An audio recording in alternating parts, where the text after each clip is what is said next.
Hola, muy buenos días. Bienvenidos a esta sesión de residentes sabatina correspondiente al mes de septiembre. Y vamos a iniciar con la orocápsula a cargo de la doctora Alejandra Becerra del Hospital General de México. Hola, yo soy Ale Becerra, residente del tercer año de Urología del Hospital General de México, y el día de hoy, en la urocápsula, hablaremos de la historia de la cirugía desobstructiva de próstata. Desde hace más de 3.000 años, se hablaba de cuadros de retención urinaria, litiasis vesical y posteriormente callosidades y estenosis.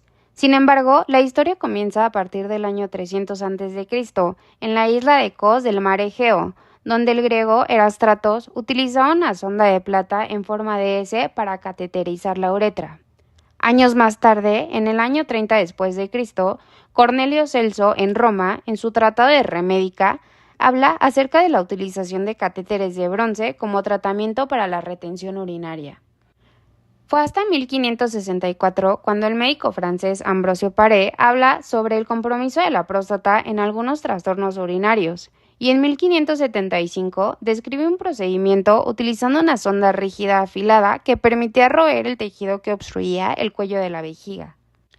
Pasando por la uretrotomía interna de Francisco Díaz en 1757, la de Georges de la Fay en 1800, es en 1836 cuando Louis Auguste Mercier describe un instrumento para cortar fragmentos de tejido prostático en sacabocados, y en 1874 Bottini fue el primero en utilizar la corriente eléctrica que más tarde Freudenberg, agregándole un telescopio, lo transformaría en un instrumento de visión directa.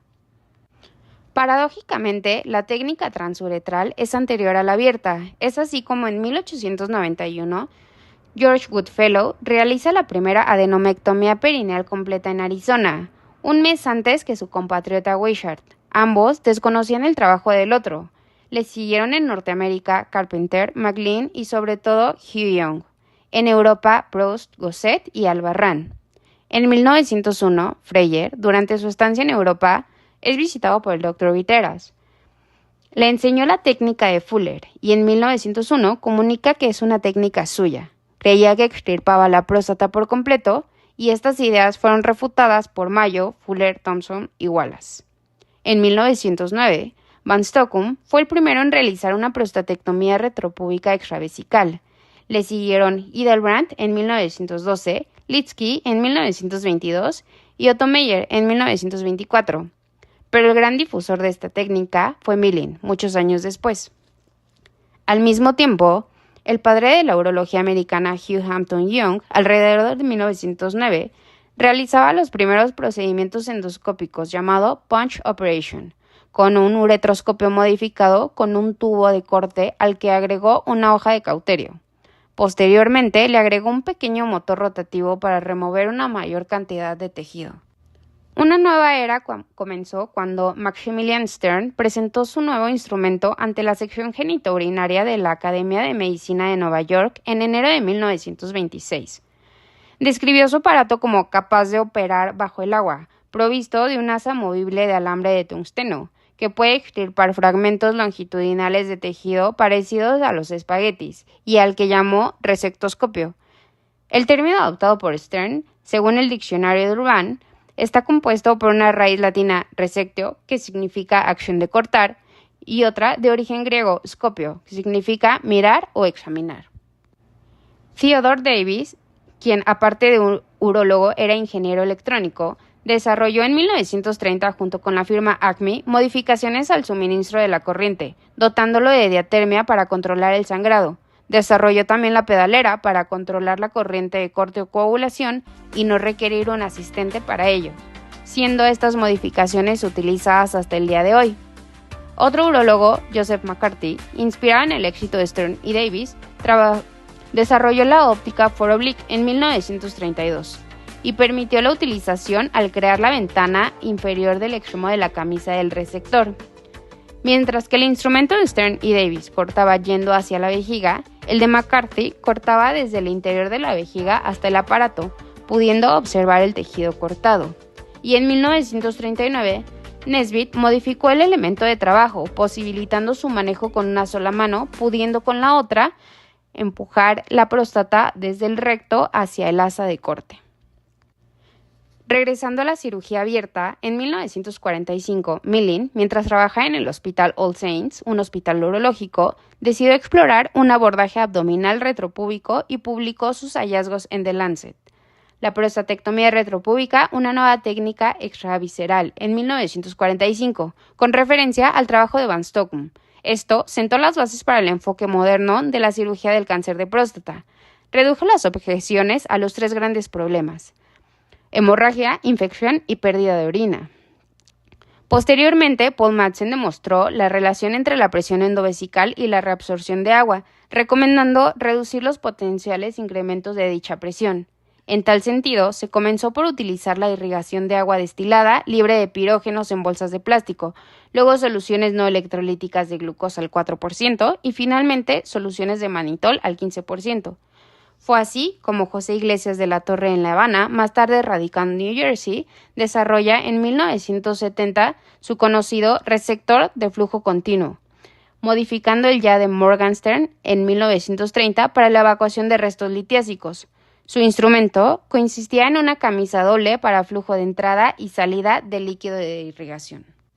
Una nueva modalidad nace a partir de la introducción del láser. La cirugía de próstata con láser de Olmio fue pionera en Nueva Zelanda, y gran parte de lo descrito fue introducido por Jiggling y sus colegas. Inicialmente, el láser de Olmio se utilizó con el láser de neodimio para realizar la ablación prostática en un procedimiento denominado ablación láser endoscópica combinada de la próstata. El resultado final era la necrosis coagulativa y el desprendimiento retardado del tejido prostático. La primera ablación de la próstata con láser de Olmio puro se informó en 1994, utilizando un láser de Olmio de 60 watts.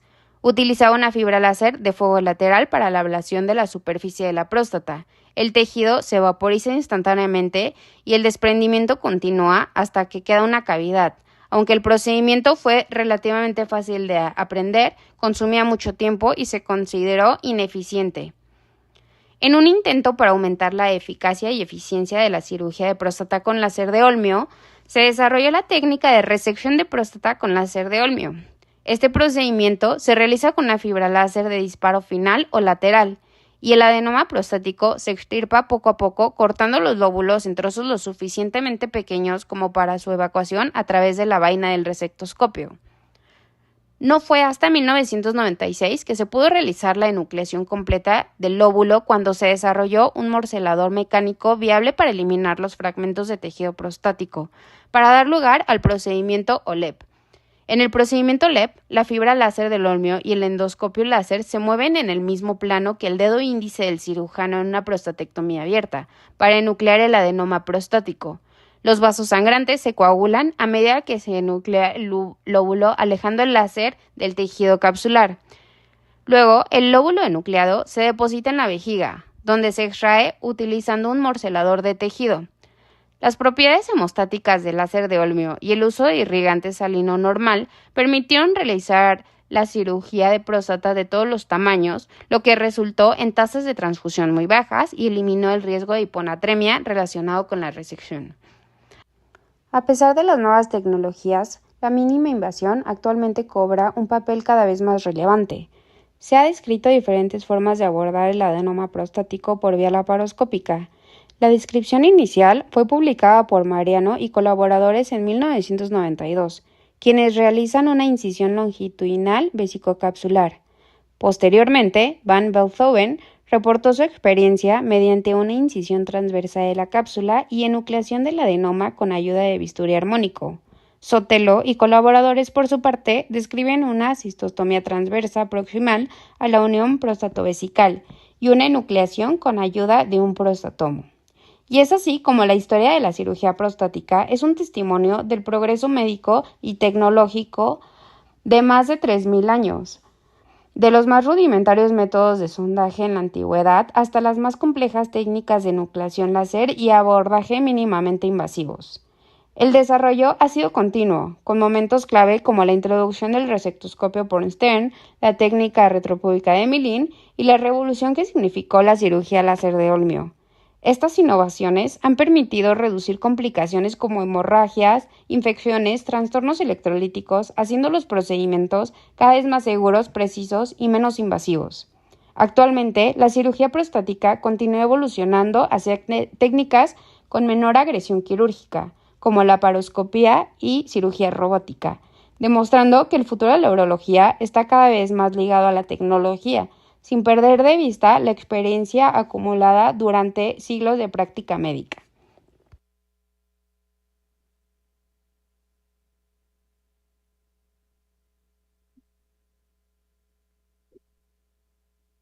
Bueno, pues agradecemos mucho a la doctora Alejandra Becerra del Hospital General de México, al doctor Manuel Rosas Navas, quien asesoró la Eurocápsula. Y vamos a iniciar las contiendas. Quisiera presentarles al jurado que nos hace el honor de acompañar el día de hoy, expertos en nucleación prostática y cirugía de mínima invasión. Tenemos al doctor Miguel Bonilla, del Centro Médico ABC. Muchas gracias, Miguel.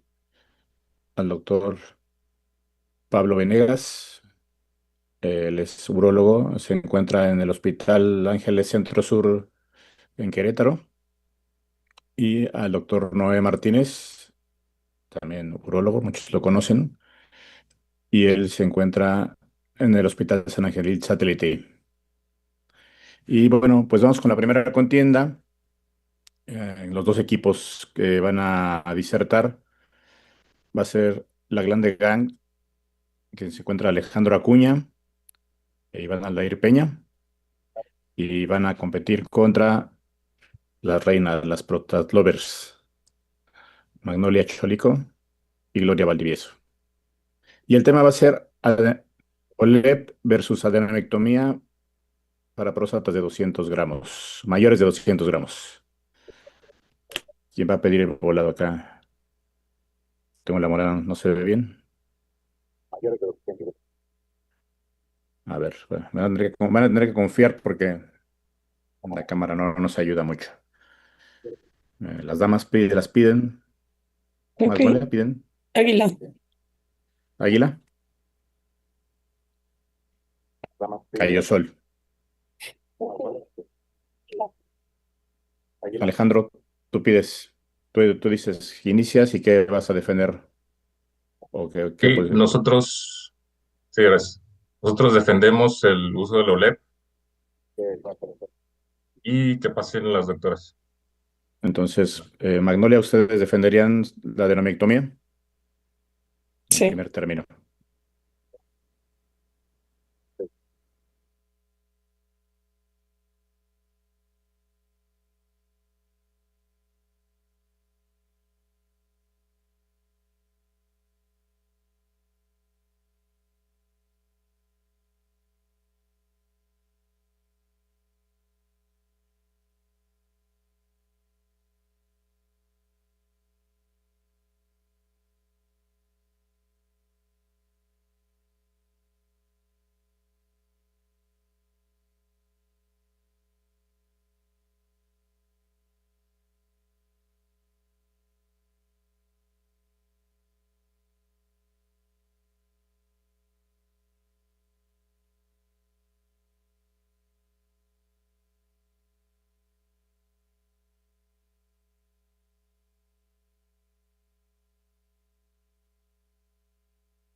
Buenos días. Vamos a hablar de la nucleación prostática con la lacerotomía versus adenomectomía abierta para próstatas mayores de 200 gramos, a favor de la adenomectomía abierta. La adenoctomía abierta fue descrita en 1984 por Fuller y su objetivo es la resección completa del adenoma prostático, el cual es el mismo objetivo que la adenomectomía laparoscópica, la proctorrobótica, el JOLEB o incluso la resección transuretral de próstata. Las complicaciones habituales de la adenomectomía son el sangrado transoperatorio, fístulas vesicocutáneas, estrechez del cuello vesical, infección del sitio posoperatorio, dehiscencia herida quirúrgica, infección del tracto urinario inferior, incontinencia urinaria descrita como transitoria permanente y la estenosis uretral. Las incidencias pues realmente son muy variables entre una a otra de las series que se describen.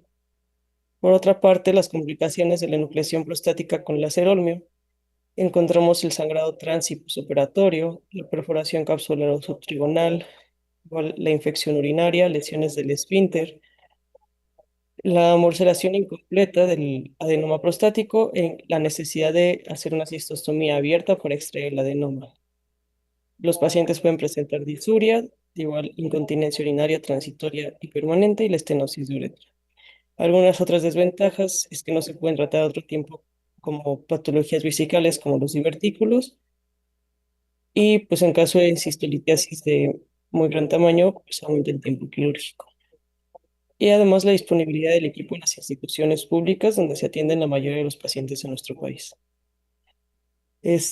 Como tal, no hay estudios comparativos directamente entre pacientes con volúmenes prostáticos de más de 200 gramos con cirugía abierta versus el POLIP. Vamos a hablar brevemente de la descripción de las complicaciones de los procedimientos y en sus incidencias. En la enomectomía abierta en el 2013, Fariñas Martínez y colaboradores describieron en 209 adultos las complicaciones más frecuentes, la infección y la decencia de la herida quirúrgica, y otras complicaciones, la hemorragia posoperatoria y la incontinencia urinaria posoperatoria en el 7.6% de sus pacientes. Egas, Ortega y colaboradores en 2019, en 232 pacientes las complicaciones más importantes se encontraron hemorragia inmediata en 9 pacientes e infecciones de la herida en 10 pacientes. La, el tiempo medio de la cirugía fue de 103 minutos. Graskeal et al. En 2007, la tasa de complicaciones un 17%. Requirieron transfusión en 68 casos. La infección fue en 46 pacientes, un 5.3%, y la revisión quirúrgica por sangrado grave se requirió en 33 pacientes, en total un 3.7%. Adam et al. En 2004 encontraron la incontinencia permanente en 0.5% de los pacientes, la revisión endoscópica por sangrado en 3%, revisión abierta en 1%, la infección del tracto urinario inferior el 13% y la cicatrización de heridas secundarias el 5.5%. Y en el 2004, Valcaris y colaboradores, de un total de 151 pacientes, la contracción del cuello de la vejiga la encontraron en el 3.3%, las estenosis uretrales en el 0.6%, la estenosis del meato en el 1.3% y requirió intervención en el 3.9%. Respecto a la enucleación de próstata, se encuentran series de más de 150 gramos.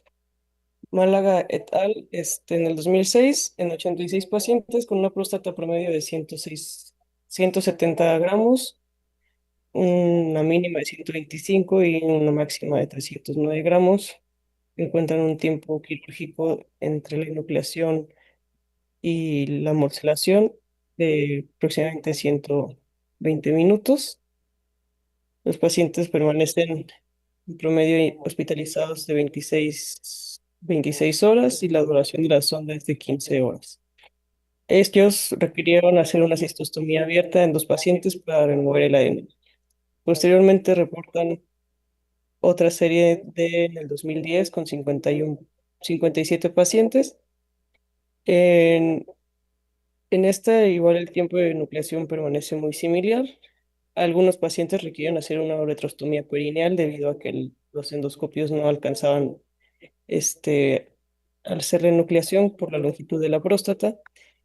Pacientes con complicaciones Clagin 3 y también 2 pacientes requirieron cistostomía para remover el adenoma.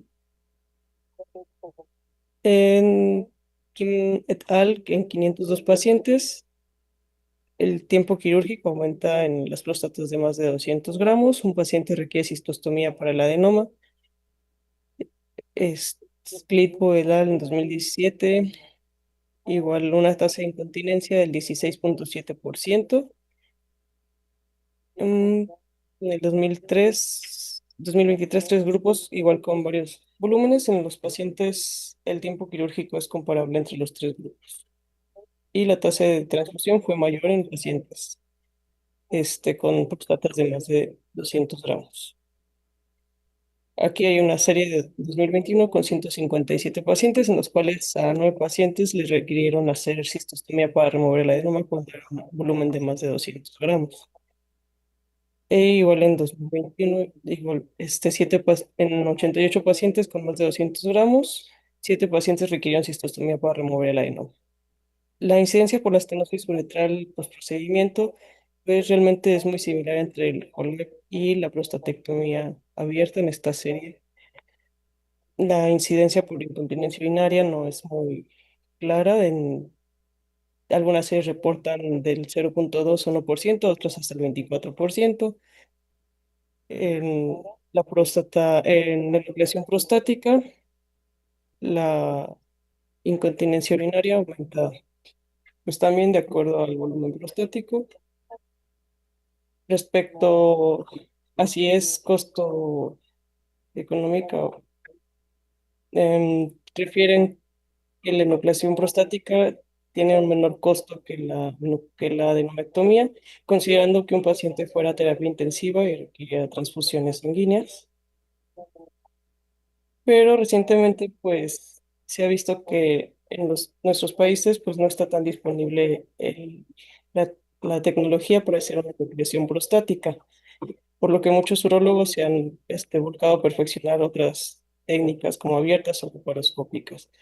En México, en una encuesta realizada en mujeres urólogas, se encontró que 12 hospitales en Yucatán, Ciudad de México, Jalisco, Guanajuato tenían disponible la tecnología.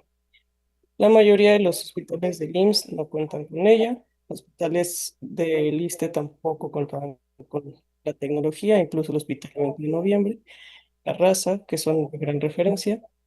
Y pues aunque la tendencia es que cada vez se haga cirugía mínimamente invasiva, la enomectomía pues cumple con el mismo objetivo que la enucleación para remover el adenoma prostático, mejorar la calidad miccional y está disponible. Acabó el tiempo. Gracias. ¿Podremos revisar el detalle del eco? Que se está escuchando mucho, ¿no? Por favor.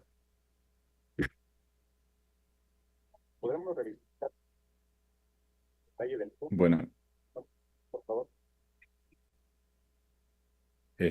comenzamos con el doctor Miguel Bonilla. Y yo nomás tengo unas observaciones. Cuando tú hablas de complicaciones, creo que habría que especificar la técnica. Tanto en la cirugía abierta hay varios abordajes y en JOLEP también, desde técnicas trilobares, bilobares y en bloque. Y creo que eso haría mucha diferencia, ¿no?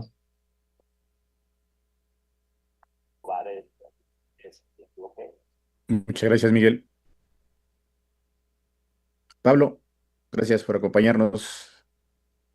¿Qué tal? Buenos días. Pues aquí también es muy importante saber la curva de ambos procedimientos y del cirujano que lo está realizando o los cirujanos que lo están realizando, ¿sí? Una enucleación de un cirujano con 50 o 100 casos no es lo mismo que uno de más de 1000. También una cirugía abierta de unos 15 o 20 casos no es lo mismo que uno que lleva más de 200. Es muy importante nada más explicar cuál es la curva de los cirujanos,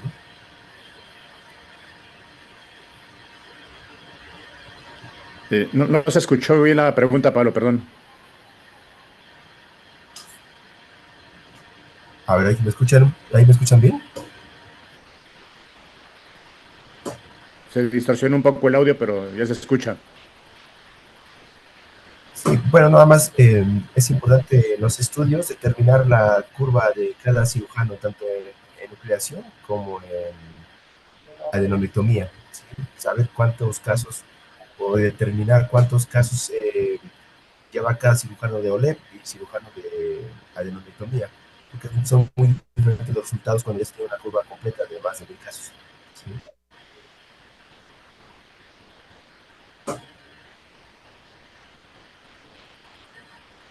Ok. Un favor, los que estamos enlazados, ¿podemos apagar los micrófonos nada más cuando tengamos la participación? Porque creo que es lo que está generando el eco. Muchas gracias. Listo. ¿Podemos apagar los micrófonos nada más cuando tengamos la participación? Bueno. Doctor Noé Martínez. Sí, buenos días a todos. Muchas gracias por la invitación, Gilbert. Saludos, Miguel, Pablo. Un gusto saludarlos por aquí. Magnolia, me pareció muy buena participación. Te felicito. Creo que expusiste con claridad los objetivos del tema. Se nota también que dominas el tema, que lo estudiaste y fuiste muy elocuente con dominio de la fluidez de tu presentación. Es importante saber como observaciones que cuando vas a comparar dos técnicas, hay que auxiliarnos siempre de todo el armamento que tenemos para acceder a medicina basada en evidencia. Me hubiera gustado ver más estudios que tuvieran un nivel de evidencia mayor. No alcancé a ver por ahí si habías incluido algún metaanálisis. Y sobre todo también expresar qué es lo que se mide en cuanto a resultados funcionales y complicaciones, como lo decía Miguel, específicamente con cada una de las técnicas. Pero en términos generales me parece una buena participación esta mañana. Gracias. Muchas gracias, Noé. Muchas gracias, Magnolia. Y vamos a continuar. Entonces, ¿vas Alejandro o Iván? Ok, muy bien, Alejandro.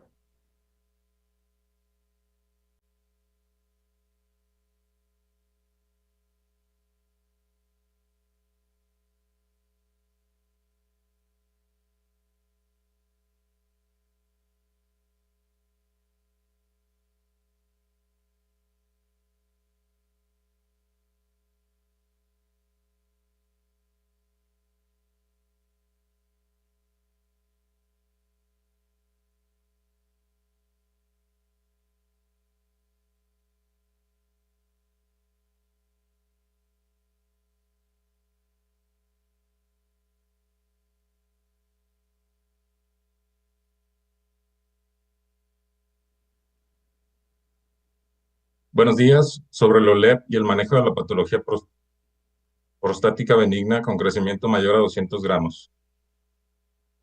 Las próstatas mayores de 200 gramos presentan un grupo particular de pacientes con desafíos quirúrgicos específicos. Históricamente, la prostatectomía abierta ha sido el estándar de oro para estos casos, pero la enucleación con láser de onio ha emergido como una alternativa prometedora mínimamente invasiva. Destaca el estudio pionero de Kunz de 2002 y el seguimiento a 5 años publicado en 2008. Los grupos de pacientes sometidos a OLEP y prostatectomía simple fueron comparables en sus características iniciales. La edad media fue similar, al igual que el volumen prostático. Los parámetros funcionales como el IPSS basal y el Qmax también fueron equiparables. Esta homogeneidad es importante para la validez de las comparaciones de resultados entre ambas técnicas.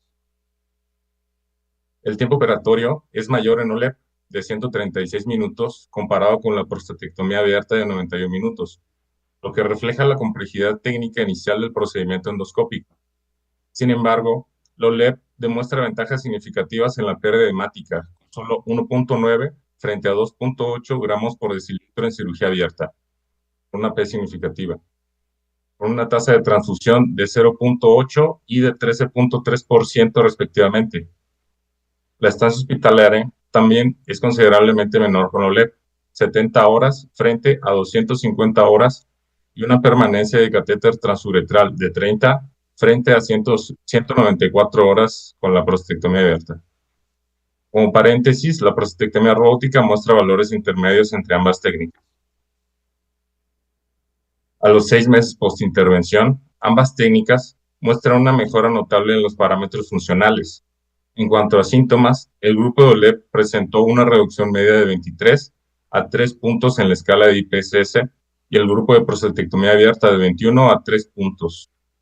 Flujo urinario máximo también mejoró significativamente en ambos grupos. La OLED mostró un incremento de 3.8 a 30 mililitros segundo y la prostatectomía abierta de 3.6 a 27 mililitros segundo, lo que implica que ambas técnicas son igualmente eficaces en términos de mejoría sintomática y funcional a corto plazo. El seguimiento a 5 años demuestra que ambas técnicas mantienen resultados funcionales excelentes y sostenidos en el tiempo.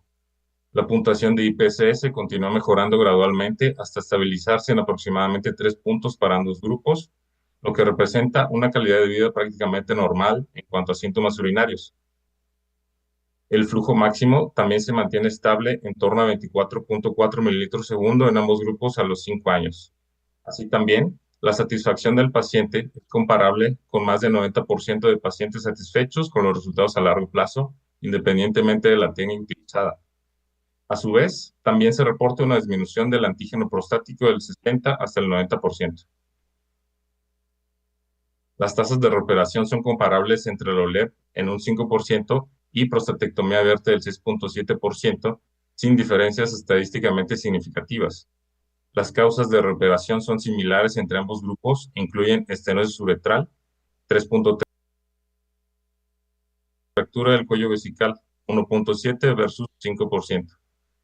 Las complicaciones tardías muestran una incidencia similar de estenosis uretral, contractura del cuello vesical e incontinencia tardía.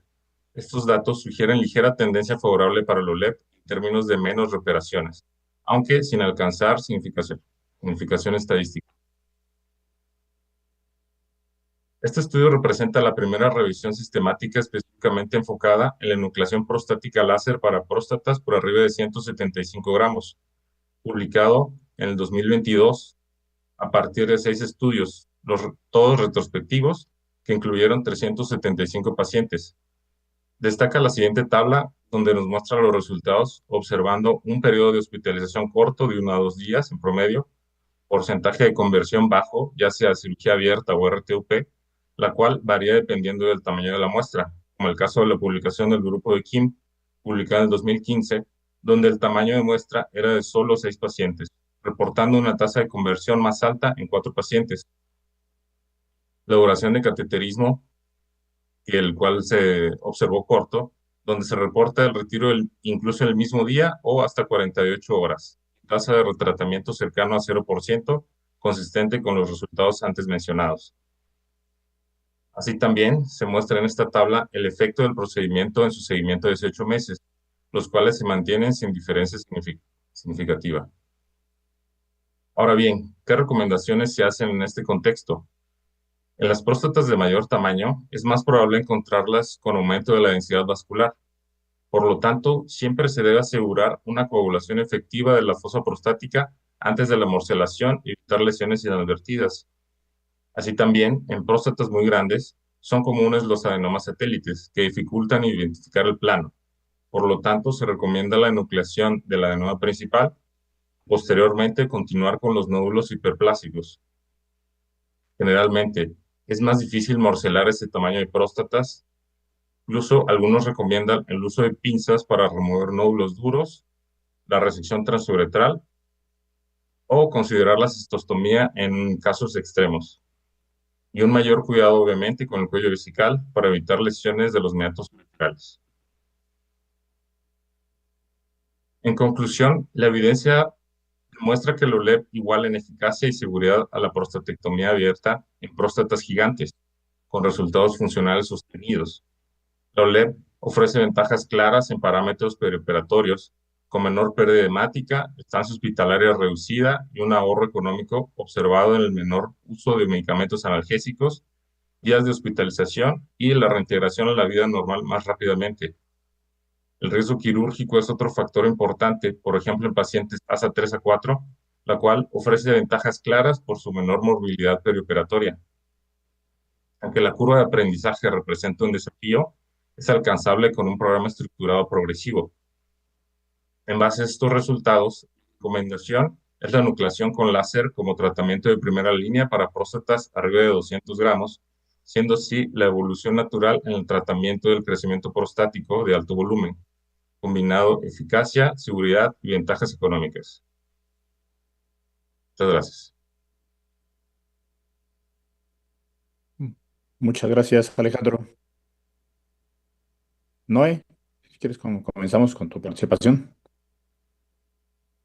Y muchas gracias. Pues te tocó defender la parte buena de las técnicas quirúrgicas, Alejandro, pero creo que participaste con una buena exposición de los objetivos y me gustó la forma en que eh, mostraste pues este estudio, este metaanálisis que definitivamente en conclusión pues demuestra eh, la equiparación de los resultados funcionales a favor bueno, de las dos técnicas y la menor tasa de complicaciones a favor de nucleación. ¿Cuál crees tú en tu apreciación que sea la principal desventaja que ha tenido la nucleación prostática en próstatas mayores de 200 gramos para que se termine de desarrollar de una forma exponencial aquí en México? Pues primero sería la, el acceso a los instrumentos, obviamente, al láser, ya que se recomienda láser de alta potencia. Incluso también, como mencionaba, la curva pues no es imposible, es alcanzable, pero no es ya tampoco. Se recomienda para lograr una meseta en los resultados de 50 a 60 procedimientos.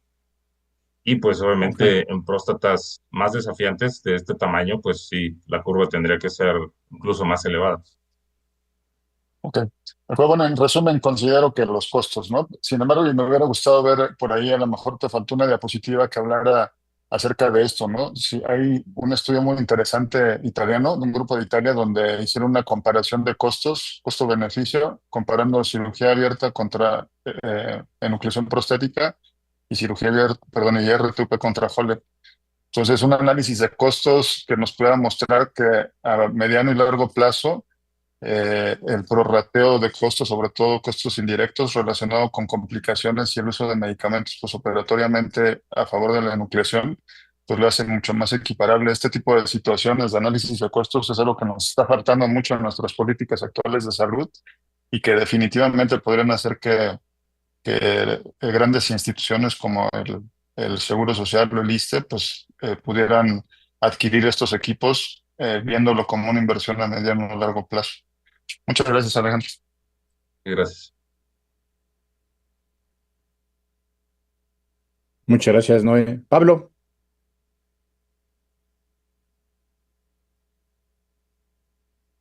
¿Qué tal? Bueno, pues sí, vi bien la presentación, pero me hubiera gustado una bibliografía un poquito más actual porque tiene ahí artículos 2002, 2008, donde ya hay muchos estudios actuales de 2024 a la fecha, 2023, donde se habla ya de incluso equipos delgados, equipos mucho más precisos y que evitan las complicaciones como estenosis de uretra. Y pues eso no se comentó ahí, una bibliografía muy desactualizada, 2002, 2008, de hace 23 años de sus artículos. Entonces, si está presentando el punto bueno, el punto fuerte de la comparación, creo que ahí le pudiste haber sacado mucho jugo, ¿no? Con estudios más actuales que eran de plano eh, poner en un plano muy superior la investigación a la cirugía abierta, ¿no? No había forma de ni siquiera tener alguna, este, algún debate, ¿no? O sea, aclarado muy bien las ventajas de la represión con estudios más recientes y nada más sería eso como un punto a mejorar. No sé qué has leído acerca de Slim OLED. Perdón, el eco no me permitió entender. Si has leído algo acerca de la técnica Slim de la OLED. Eh, las camisas miniaturizadas, o sea, ¿a eso se refiere, doctor? Así es. Sí, pues sí se han observado mejores resultados, sin embargo, para el contexto de las próstatas de mayores de 200 gramos, entiendo que no lo recomiendan como tal. ¿No? Eh, ¿Has escuchado del 22, 24 frames o solamente del 18 frames? el 18 French, pues es la camisa, Ese es Ultra Slim. la miniaturizada, Ese es Ultra Slim. Estamos hablando de Slim, que son a la camisas Ultra Slim. medianas, 24 frames. Kunz usaba solamente 26 frames. Entonces sus tasas de estenosis y ventas son mucho más altas que las que se encuentran en la actualidad con camisas 22 y 24 French. Y no hay ninguna limitación para ningún tamaño de próstata con las camisas 22 o 24 French, para tu información, ¿sale? Muchas gracias, Pablo. Miguel,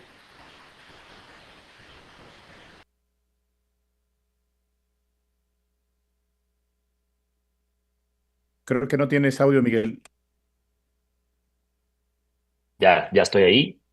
Me gustó la plática, doctor. Muchas gracias. Creo que en comparación tenemos un abordaje mucho más global, tanto de los resultados clínicos y la mejoría que hay, y hacer esa comparación con la cirugía abierta, no nada más para hablar mal de una técnica, hay que hablar de complicaciones, sino también de los beneficios que trae al paciente. Creo en general me gustó, no haría otra, ¿cómo se llama? Otra sugerencia adicional a lo que ya comentaron previamente. Gracias, doctor. Muchas gracias. Pues agradecemos a los participantes, a Magnolia, a Alejandro, y ahorita vamos a dar los resultados. Y vamos a pasar a la siguiente contienda. Aquí tenemos a los lituriosos, Lucero Huerta y Elisael Meléndez. Y van contra Uromich, con Salomón Pineda y Miguel Ángel García. Y el tema a tratar es enucleación prostática con láser en bloque contra multilóbulo durante el aprendizaje. Tenemos enlazados a alguien de los equipos para el volado. ¿Sí? ¿Quién va a pedir?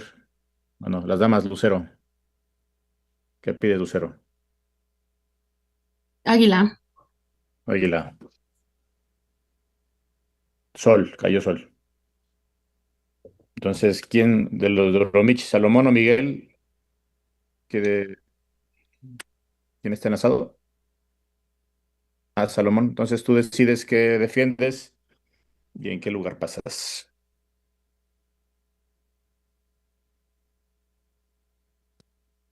En bloque, pues, que empiecen las damas primero. Ok, entonces, Lucero, ustedes defienden multilóbulo durante el aprendizaje. Ok, multilóbulo, va mi compañero Elisael. Ok,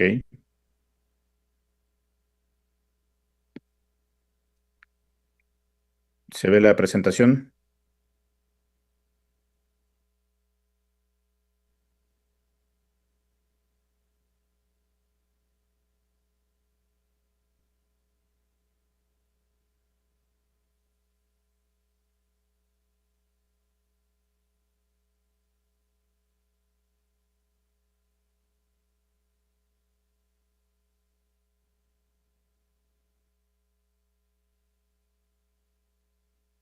¿Alcanzan a ver?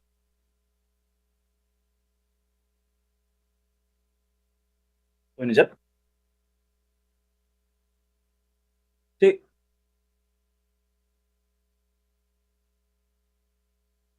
sí, sí.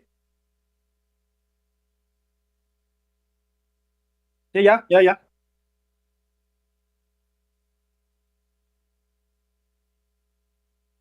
Hola, ¿qué tal? Buenos días. Elizabeth Meléndez, servidor, defendiendo la postura de técnica multilóbulo ante nucleación prostática con láser. ¿Sí?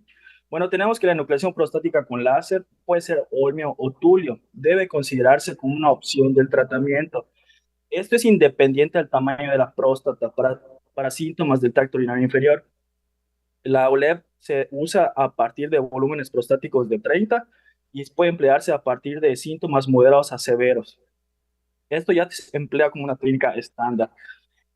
Para saber, se describió en 1998 la primera técnica por Fraunhofer y Gilling, la técnica trilobar. Posteriormente por Krambeck y Bassem, la técnica bilobar. Y Escofón comenta la técnica en bloque. Es una técnica estándar, principalmente al inicio de este procedimiento solemos emplear la técnica multilobar, no en bloque. Entonces, para defender nuestra postura de la técnica multilobar. Este es el primer estudio que se realizó por Tocatli. Se analizaron 178 casos. Es el primer estudio que compara las técnicas de nucleación. Principalmente se valoraron diferentes parámetros, pero en este estudio el tiempo de nucleación empleando la técnica bilobar fue menor en comparación de la técnica trilobar y en bloque. De hecho, se observó mayor incidencia de tasa de incontinencia urinaria transitoria, aumentada en la técnica en bloque. Este otro estudio en el que se comenta controversia acerca de la manera de evaluar la curva de aprendizaje en el OLEP. Se comenta que a partir de unos 20 procedimientos son suficientes para alcanzar mejoras en los resultados. Sin embargo, un parámetro para valorar la curva del aprendizaje, en este estudio lo comentan, es la conversión del OLEP a R2P. Esto tenemos que tener en cuenta que puede suceder. Va a disminuir su conversión respecto a la habilidad quirúrgica que vayamos adquiriendo. Va a pasar en el 30% de los casos en las primeras 30 cirugías. Y esto posterior va a descender a 10% a los 60 casos. Es posible que tengamos reintervenciones en los primeros 50 casos mientras aprendemos a hacer este tipo de procedimiento en el 10 al 15% de las situaciones. Lo importante de este artículo es que identifica también estos conceptos de trifecta, que se define a la OLEP como un procedimiento realizado entre los 90 minutos sin cambios o modificaciones o conversión a R2P, y esto se puede lograr a partir del procedimiento número 22. Otra situación que es la pentafecta, es lo mismo comentado anteriormente, pero sin complicaciones postoperatorias o incontinencia urinaria. Esto se puede alcanzar hasta el procedimiento número 40. Entonces, bueno, referente a la enucleación con láser, aquí tenemos al TULEP igual. Utilizamos la técnica en bloque, trilobular y bilobular. Entonces, este estudio se analizaron 213 pacientes. Se consideraron diferentes situaciones como el tiempo de cirugía, tiempo de enucleación, morcelación, entre otros, y hubo menor tiempo empleando la técnica bilobular y en bloque. No hubo diferencia funcional a los 3 meses entre los grupos. Y bueno, tenemos que tener en cuenta esto, el menor tiempo quirúrgico no se traduce en mejora de síntomas de almacenamiento postquirúrgicos, así como resultados funcionales. Entonces, aquí tenemos que incluso utilizando el tulio, tenemos una similitud en la técnica bilóbulo o en bloque, y en bloque. Este otro estudio que favorece el empleo de la técnica en bloque, sin embargo, este estudio se hizo, un cirujano lo realizó, 132 pacientes fueron operados. La curva de aprendizaje, en la conclusión de este artículo fue de 20 a 30 casos, sin embargo, fueron 132 pacientes. Los 50 pacientes iniciales operados, posterior al grupo B, que se abarcó posterior a los 50 procedimientos, ya se empezó a ver una mejoría en el tiempo del procedimiento. Entonces, esta es una experiencia de un solo cirujano, no se tiene un tiempo suficiente de valoración postquirúrgica, y en complicaciones, 23 pacientes presentaron retención aguda urinaria posterior al retiro de sonda. Entonces, comentando que, o sea, no por tener este número de casos, y este artículo nos dice que la técnica en bloque es el mejor. Entonces, hasta 50 casos se presentó mejoría en la técnica. Técnica mejora con la realización de los casos, ¿no? Entonces, a la par podemos ir realizando la técnica bilobar, que nos puede conducir, según la experiencia y comodidad del cirujano, a una técnica en bloque, pero de manera inicial, en el aprendizaje, una técnica bilobar. Este otro estudio, realizando la cirugía OLEP en bloque, 2 lóbulos o 3 lóbulos. Esto fue un estudio igual, estudiando 600 pacientes, y estos fueron los componentes que se evaluaron: tiempo quirúrgico, velocidad de enucleación, complicaciones, resultados funcionales, teniendo aquí una similitud entre los tres, ¿no? Pero este estudio no está bien debido a que los cirujanos que lo realizaron ya tenían más de 2,000 casos de experiencia realizando OLEP, entonces no es un buen punto de partida para cirujanos que están iniciando, ¿no? Bueno, esto es una revisión sistemática y un metaanálisis de las diferentes técnicas de nucleación. Fueron 9 estudios realizados, 3,009 pacientes, y no hubo una evidencia significativa en la técnica en bloque y la bilobular.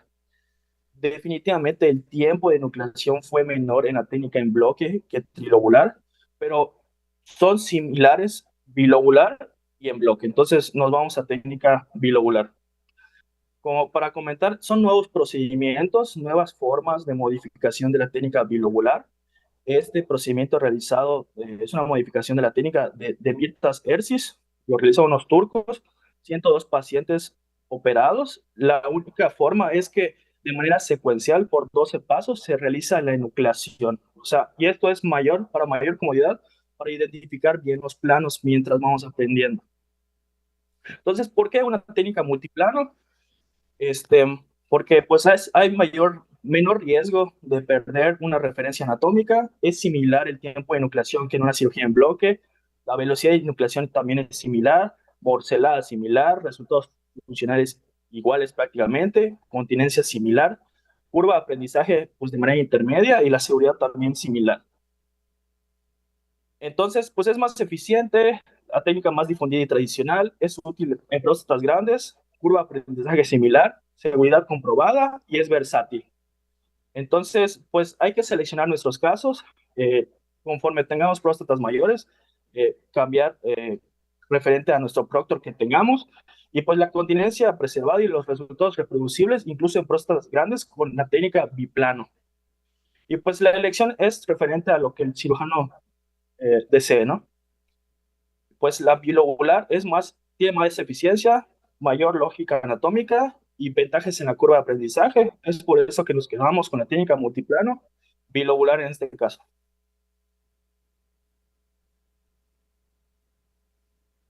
Es todo. Gracias. Muchas gracias, Elisael. Pablo, comenzamos contigo. ¿Qué tal, Elisael? Pues te felicito. Fue una excelente presentación con una muy buen dominio de la información, tu bibliografía muy actual y me parece muy adecuado el planteamiento que haces. Creo que en la curva inicial a veces tener un multiplano se ayuda a orientar mucho a los cirujanos nuevos que están empezando en la OLED. Muy bien, te felicito. Gracias, Pablo. Miguel.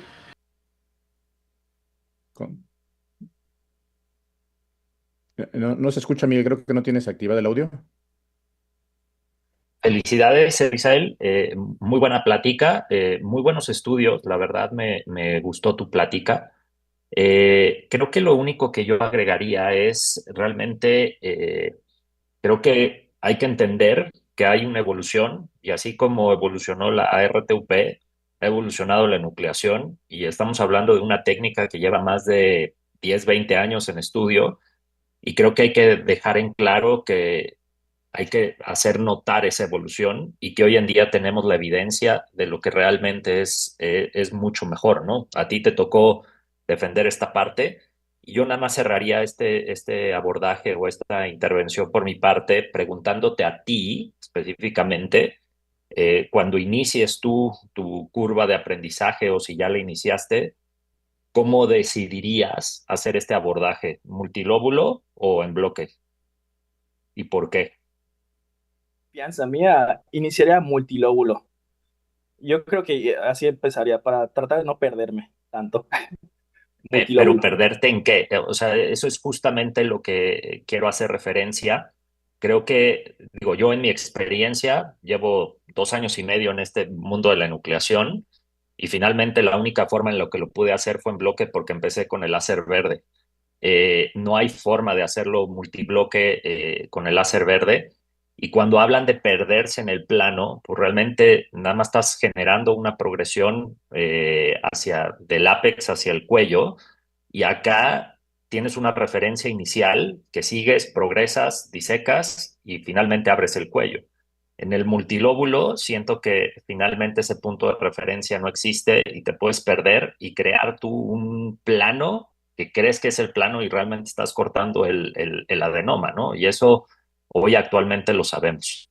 Pero de acuerdo contigo, digo, cada cirujano es distinto y finalmente aprendemos las cosas muy diferentes. Felicidades nuevamente, Lisa. Muchas gracias, Miguel. Noé. Y también me uno a la felicitación.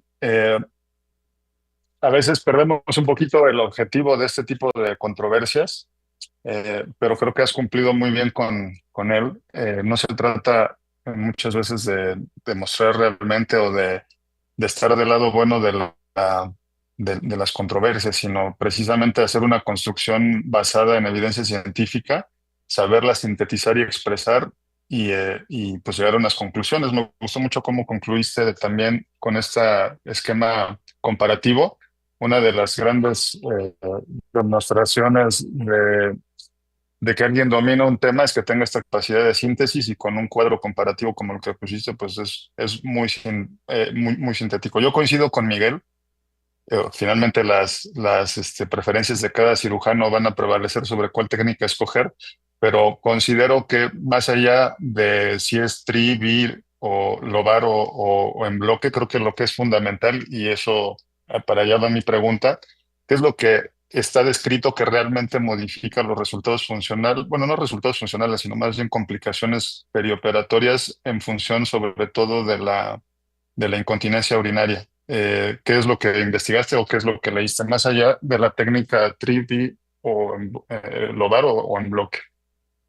Como tal, no encontré un punto específico. Varios artículos mencionaban incluso que situaciones del paciente, diabetes, volumen prostático, antecedentes de o sea, de intervenciones previas. Hay pacientes que se reintervienen para VOLEP o algún OTULEP.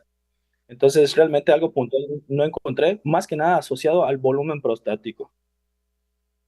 Bueno, ahí sí me gustaría que lo revisaras porque lo que sí se ha demostrado es que más allá de, repito, de hacerlo multilobar o no, lo que ha demostrado que mejora las tasas de continencia temprana o que no sucede incontinencia es la liberación apical temprana y la liberación temprana del puente mucoso, que esa es la gran plataforma que nos da el hacer la técnica en bloque, ¿no? Entonces, no necesariamente también puedes hacer tanto liberación apical temprana como liberación temprana del puente mucoso con técnicas bio trilobar, pero creo que fundamentalmente una de las cosas por las que muchos migramos de las técnicas trilobares o bilobares hacia la técnica en bloque era que en la técnica clásica de Gilling, en la liberación del puente mucoso la hacíamos hasta el final.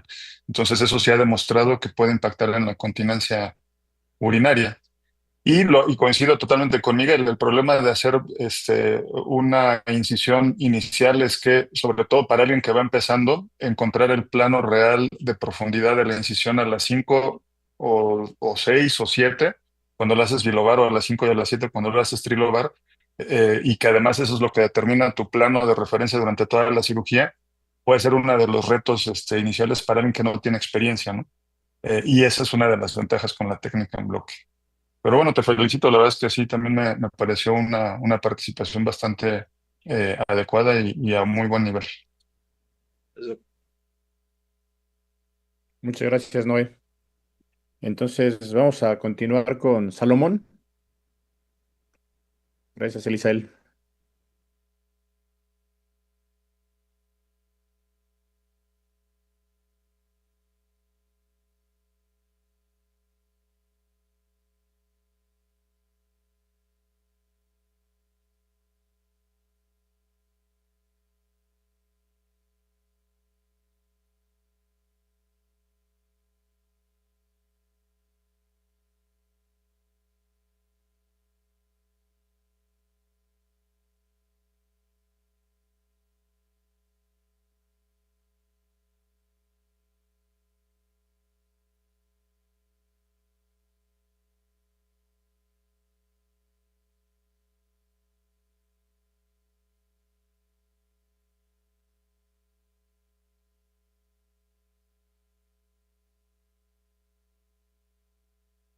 Y profesores de la SMU y nuestros compañeros doctores.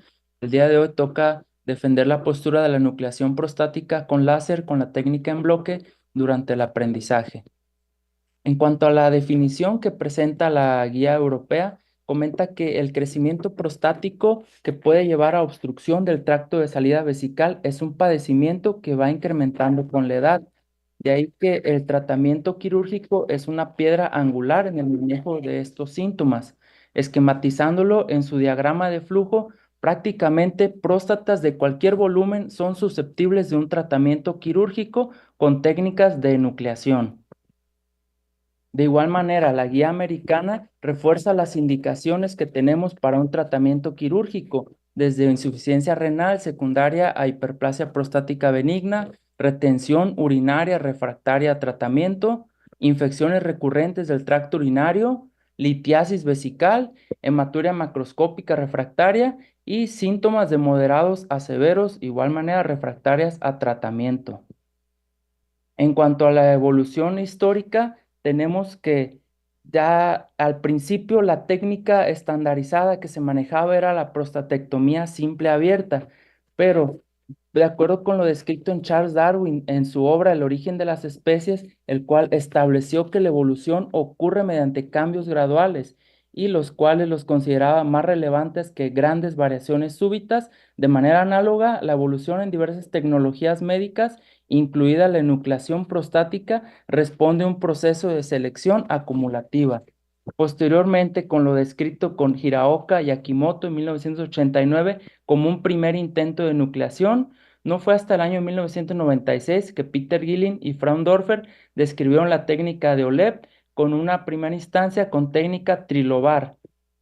Y estas técnicas han ido sufriendo cambios, modificaciones, siempre para su mejora. Posteriormente, en el año 2016, el grupo del doctor Scofone y Craco describen la técnica en bloque no touch, la cual, descrita en su artículo original, la comenta por pasos, identificando un adecuado plano entre el adenoma y la cápsula, posteriormente liberándolo hacia el lóbulo lateral izquierdo en paralelo al verum montanum para poder realizar una enucleación en bloque. Esto ayudándose de la punta del resectoscopio para generar una leve tracción y una adecuada exposición del plano y las fibras para entregar la energía de la fibra y aprovechar la burbuja, y con una técnica no touch para preservar pues el contacto de la energía con la cápsula, esto repercutiendo en la disminución de los síntomas irritativos.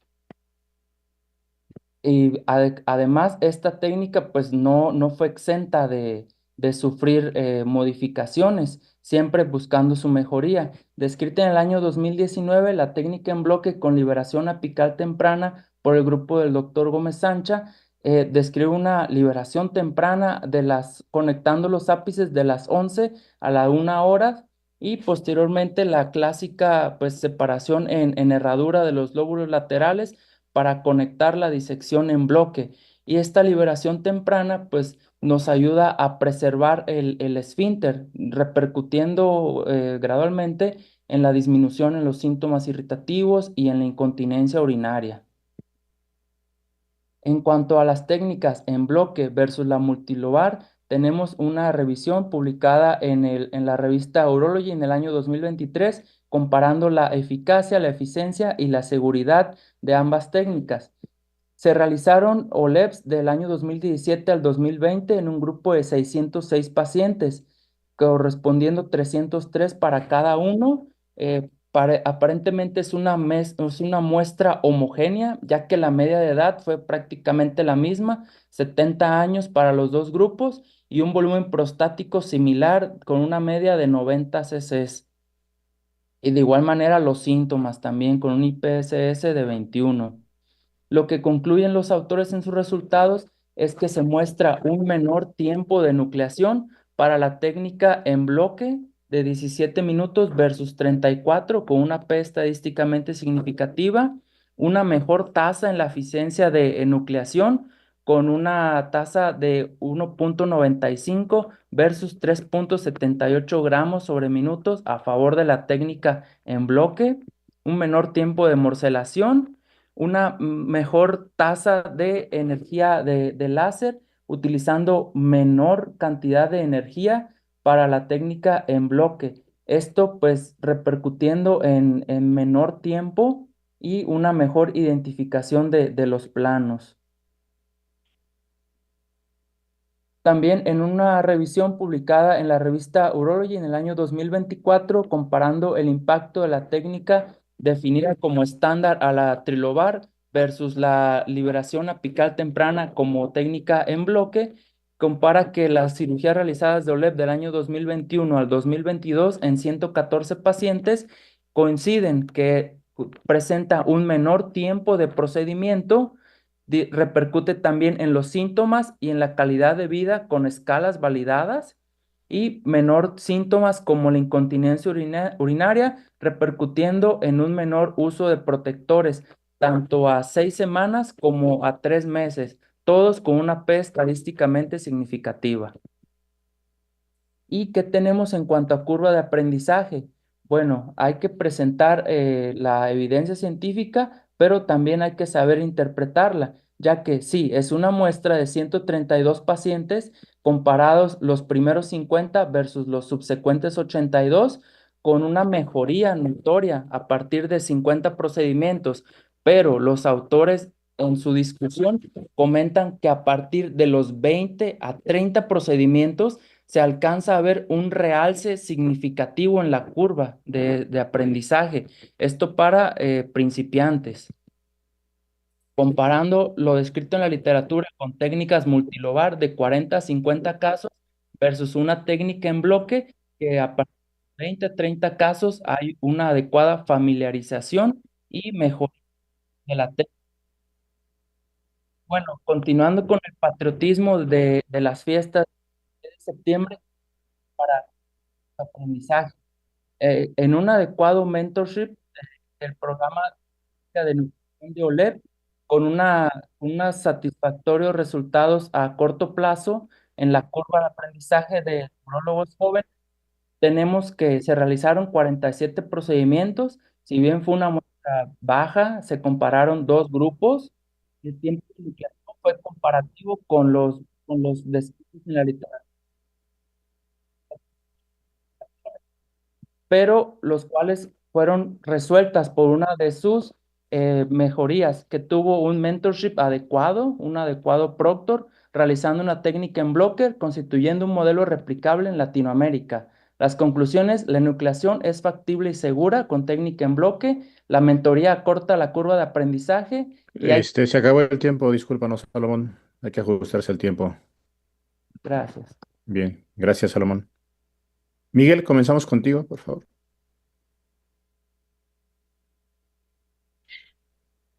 Muchas felicidades, Salomón. Muy buena presentación. Creo que simplemente haré unas observaciones. Creo que para ajustar justamente el tiempo de tu presentación, mi sugerencia es haber acortado un poco la introducción. Creo que me hubiera abocado más a trabajar estos buenos artículos que tenías y poder finalmente concluir tus puntos a favor de la enucleación en bloque.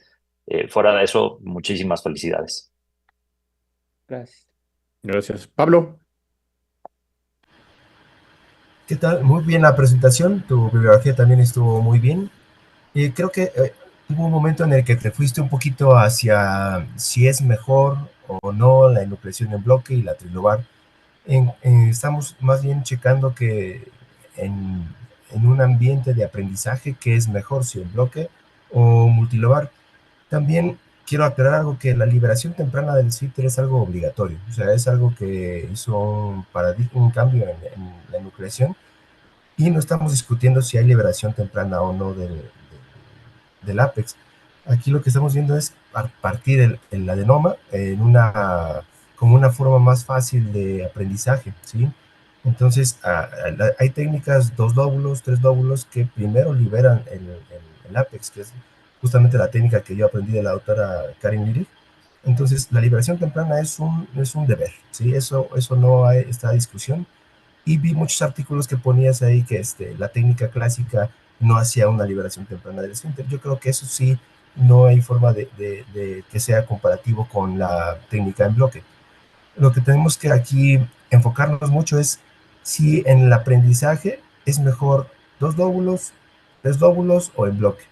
Y eso sí es algo que todavía está mucho en debate, porque sí, algunos cirujanos yo he visto al enseñarles que prefieren en bloque y otros prefieren 2 lóbulos.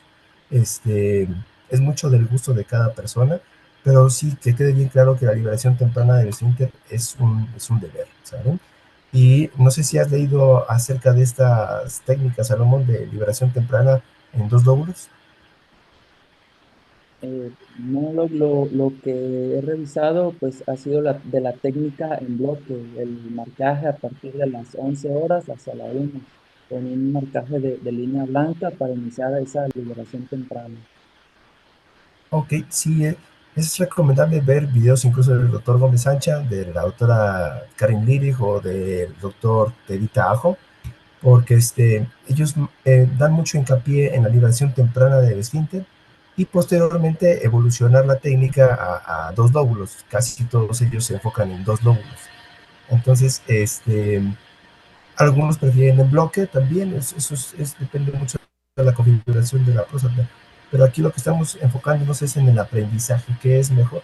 Entonces siempre es importante conocer una técnica con liberación temprana del esfínter, dos lóbulos, y una liberación temprana del esfínter en bloque, lo cual ya realmente pondría en comparación dos técnicas, ¿no?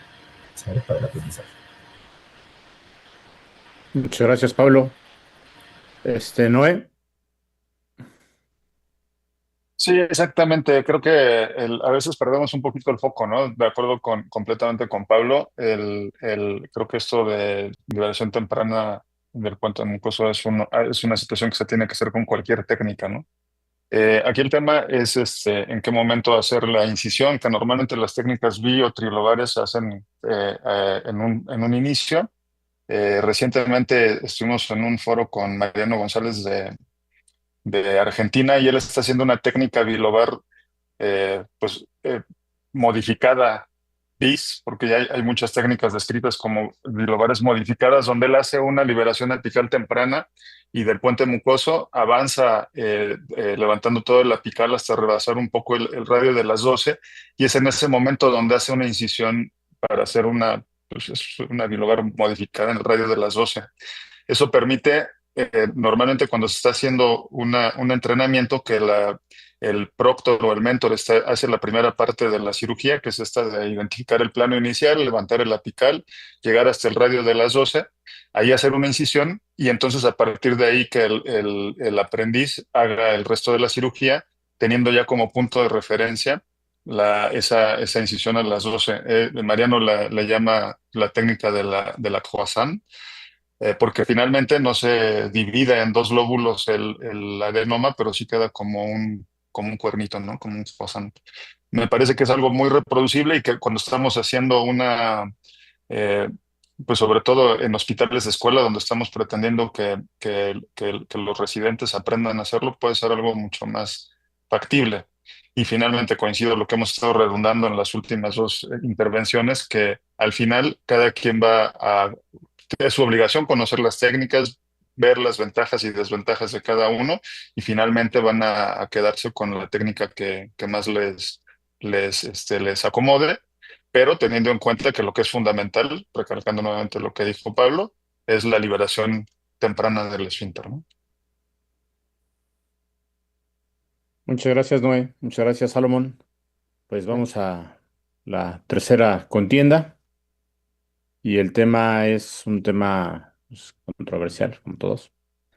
Y va a ser manejo de persistencia de síntomas de almacenamiento posterior a resección transuretral de próstatas a 7 años de resección. Reintervención versus manejo médico. Y bueno, los contendientes van a ser prófugos del Fournier, Christopher Rodríguez y Héctor Noricumbo contra Dick Duo, Christopher Delgado y Karen Sofía Vega. ¿Quién va a elegir? Tenemos enlazados a los equipos. Sí, doctor. Pues las damas, Karen, ¿qué pides? Pues Águila, por favor. Águila. Y cayó Águila. Tú decides si empiezas y qué tema vas a defender.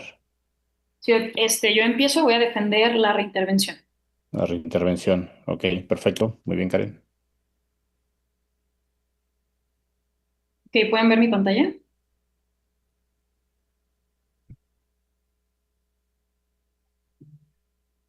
Bien, pues yo soy Karen Vega, soy residente. Gracias.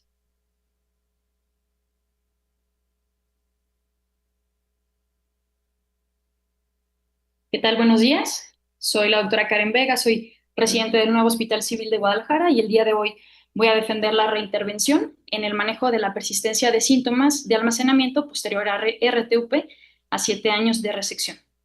Bien, pues es importante iniciar sabiendo cuál es la incidencia de la reintervención de RTUP, de la reintervención en pacientes operados de RTUP a 5 años.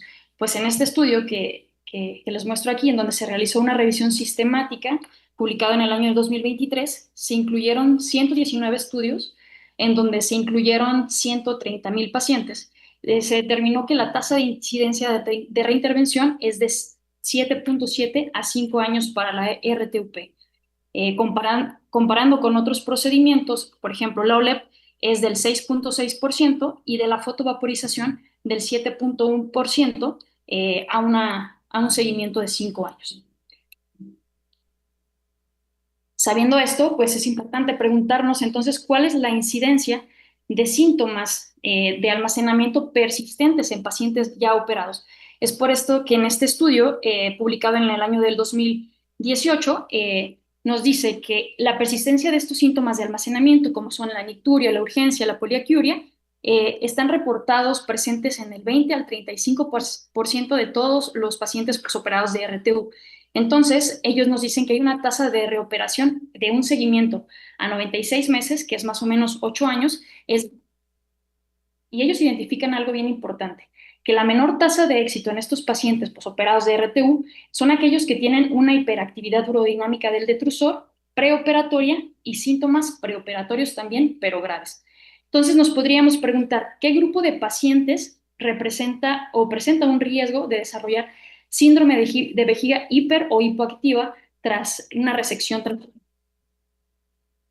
Dando esto, este estudio publicado en el año del 2024 es una revisión sistemática muy grande a un seguimiento de 20 años, en donde se incluyen en un total de 103 ensayos clínicos, donde se evalúan los resultados y las complicaciones de la RTUP a 20 años. Se hace un subanálisis del 2015 al 2022, que incluyen 7 años y se incluyen 9 estudios. Ellos determinan que la tasa general de síntomas de almacenamiento posterior a la resección transuretral es del 19%, que lo podemos ver representados en este esquema de bosque con los diamantes en su porción correspondiente.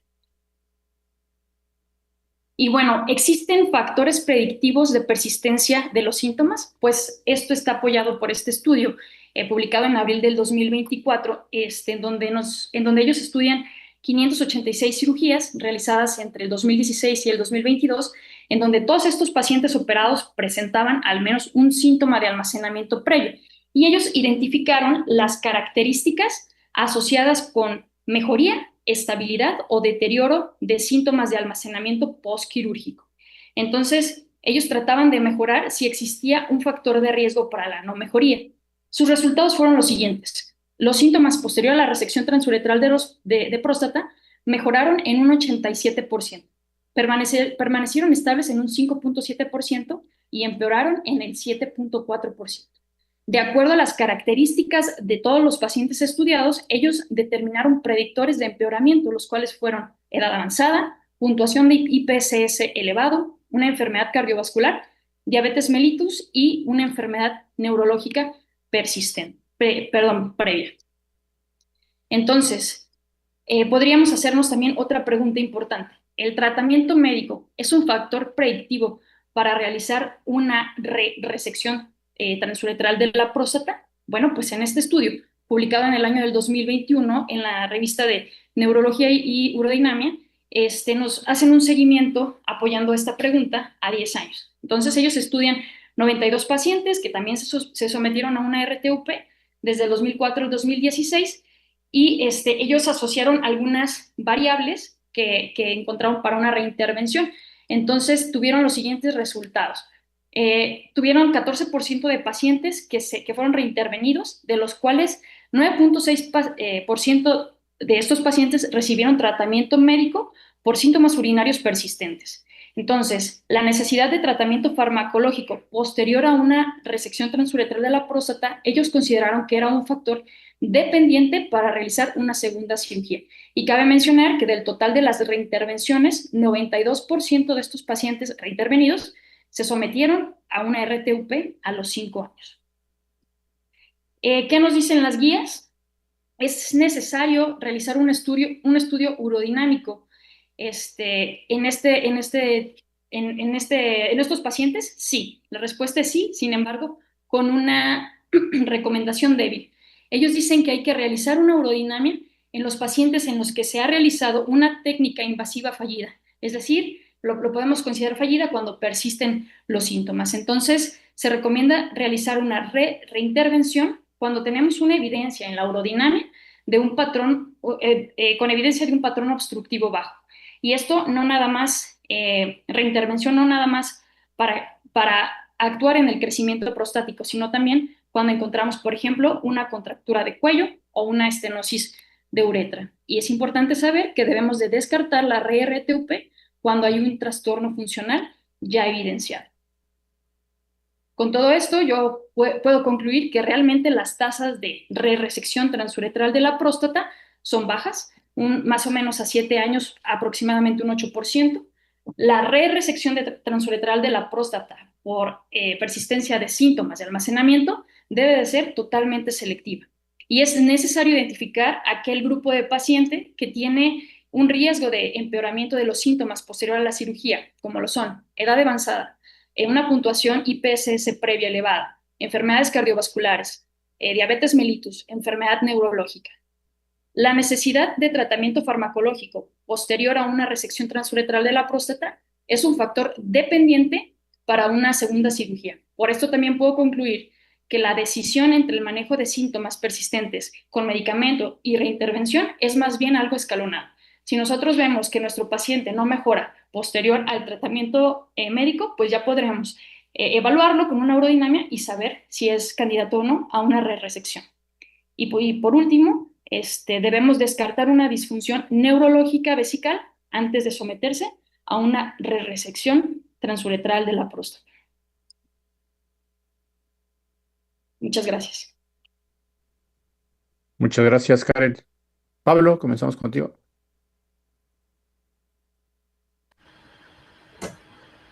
Muy bien, Karen. La presentación muy bien, creo que la aterrizaste bastante bien.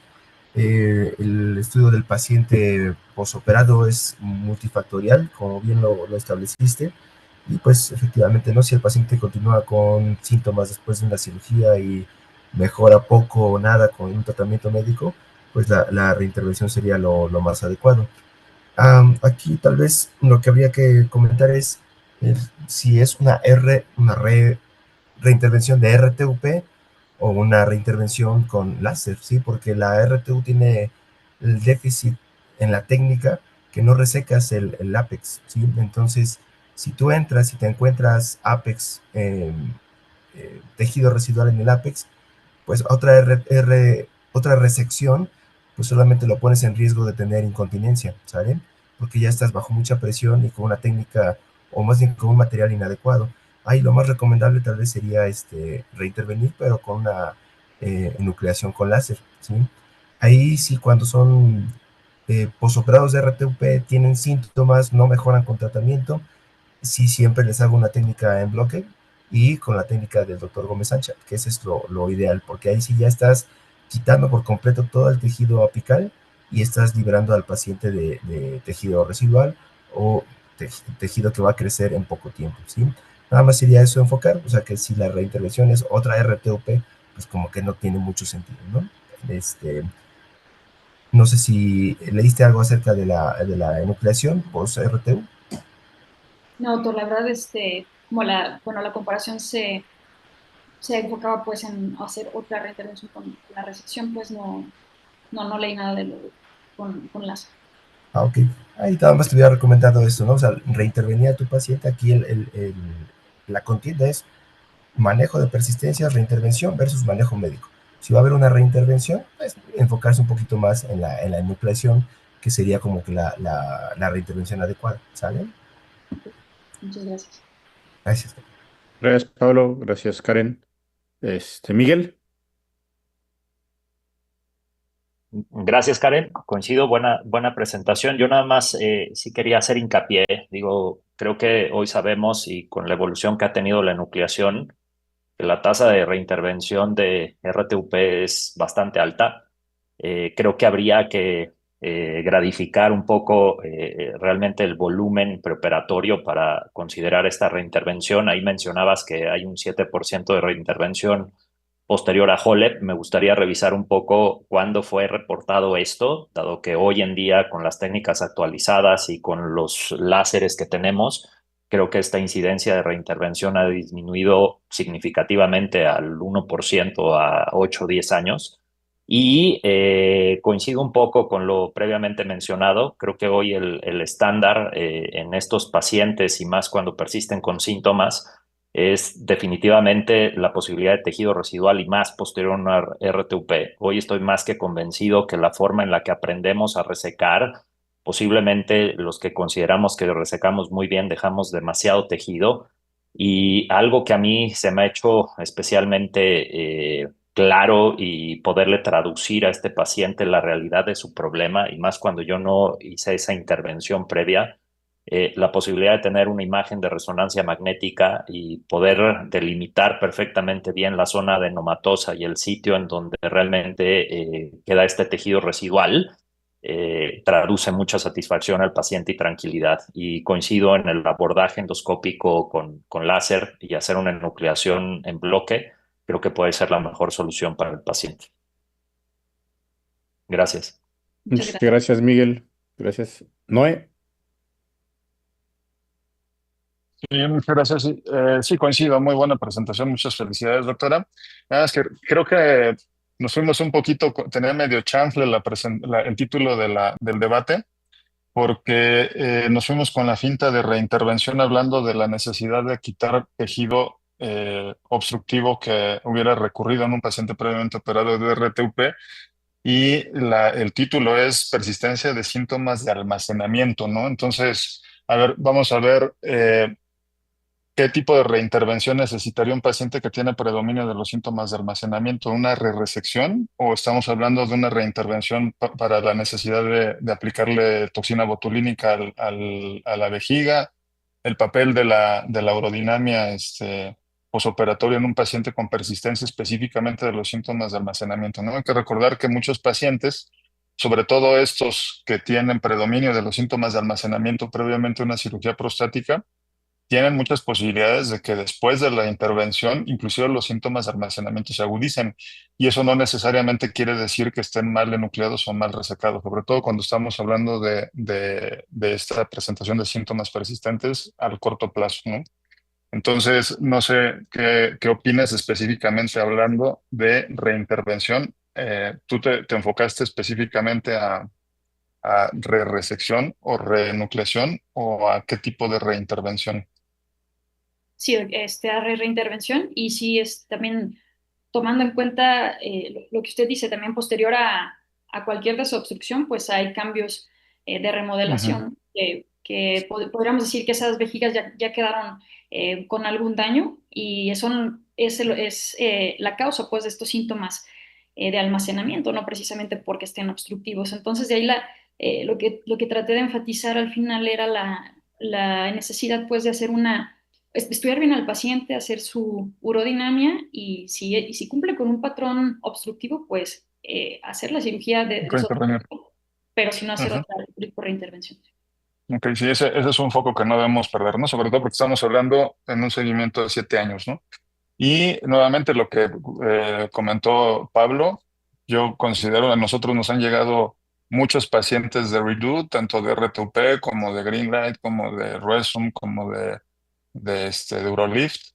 Y definitivamente el tratamiento, bueno, lo ideal sería tener que operar a un paciente una vez en su vida nada más, ¿no? Y estudios grandes han reportado que las tasas de reoperación, habría que revisar ese dato que nos pusiste en tus diapositivas, están en menos del 1%, ¿no? Este 7% a mí también me parece muy alto. A lo mejor en una curva inicial de aprendizaje puede ser que sí, pero globalmente en centros de alta concentración y con experiencia suficiente, las tasas de recuperación están en menos del 1%.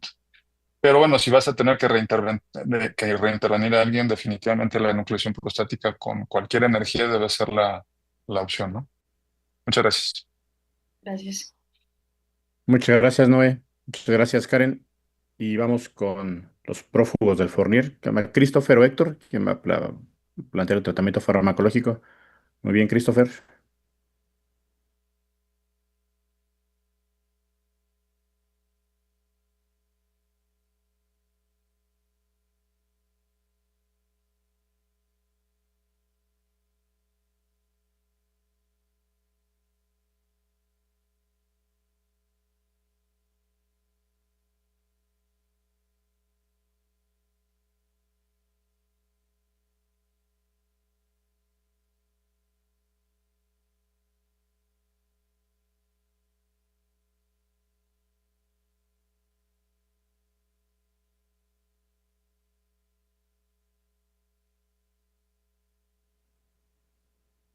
Bueno, buenos días.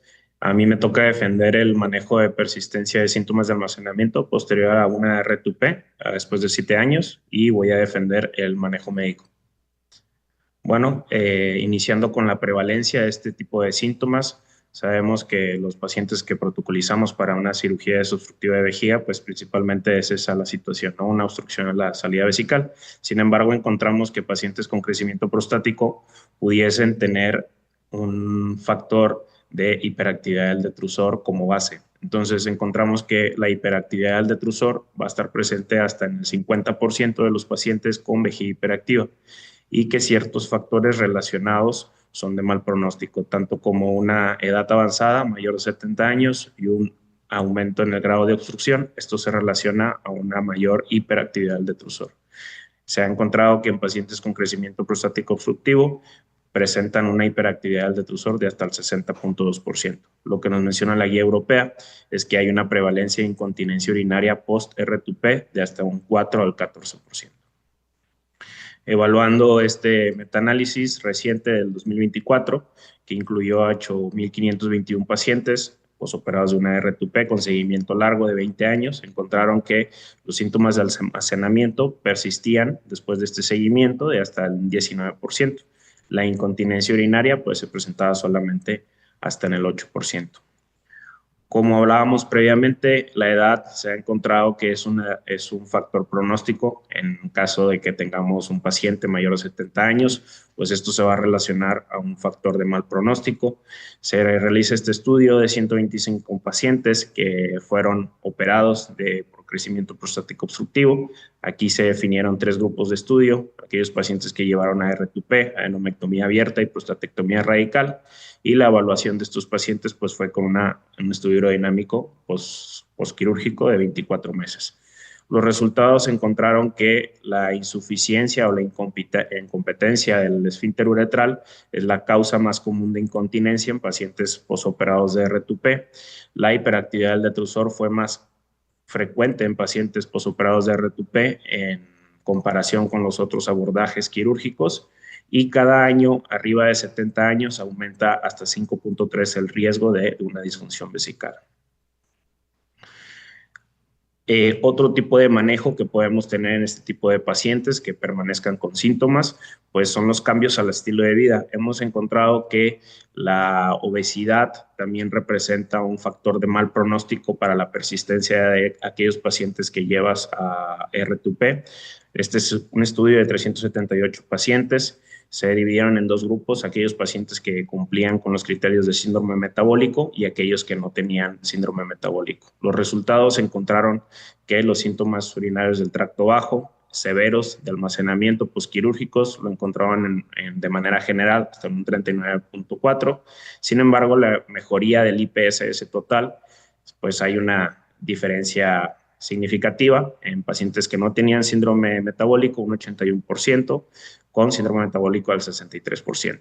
La mejoría del IPSS de almacenamiento, pues también con una diferencia pues, abismal, sin síndrome metabólico al 63% y con síndrome metabólico al 19.6%. La circunferencia abdominal por arriba de 102 centímetros representó el factor de mayor riesgo para la persistencia de estos síntomas. Este otro estudio demuestra cómo la eficacia de la terapia de piso pélvico. Se realizó una evaluación de calidad de vida con el SF-36 y un IPSS prequirúrgico y posquirúrgico en 67 pacientes posoperados de RTUP. Se dividieron dos grupos, aquellos pacientes que tuvieron terapia de piso pélvico 12 semanas. Encontraron una mejoría de la calidad de vida en esta escala, tanto física como psicológica, en aquellos pacientes que fueron sometidos a terapia de piso pélvico de 54 puntos contra 49 y de 61 puntos contra 52 puntos. En el IPS posquirúrgico encontraron una diferencia estadísticamente significativa en la porción del almacenamiento en comparación con los pacientes que llevaron a piso pélvico versus los que llevaron a tratamiento con placebo. Otro estudio que agregamos en la revisión es el manejo farmacológico, específicamente los pacientes que se operaron de RTUP. Este es un estudio con una muestra pequeña, sin embargo es prospectivo, de 70 pacientes, dos grupos, un grupo que fueron pacientes que fueron sometidos a tolterodina, 2 miligramos cada 12 horas versus placebo. La evaluación de estos pacientes se hizo con IPSS posquirúrgico y calidad de vida, y lo que encontraron que el IPSS total se disminuyó con una diferencia estadísticamente no significativa. Sin embargo, en el síntoma de la urgencia, 4 semanas posquirúrgico, pues encontraron una diferencia significativamente estadística, tolterodina del 34% y en placebo 72%. Además, encontraron que aquellos pacientes que utilizaron tolterodina usaron menos analgésicos en el posquirúrgico que el placebo. ¿Cuál medicamento utilizar? Pues este estudio va a comparó, es un estudio reciente del 2023, pacientes que fueron operados de RTUP y que persistieron con síntomas de almacenamiento con solifenacina de 5 miligramos y mirabegrón de 50 miligramos. Utilizaron varias escalas, como era el de urgencia urinaria y como el de hiperactividad del detrusor o vejiga hiperactiva. Encontraron que estos cambios eran similares entre solifenacina y placebo.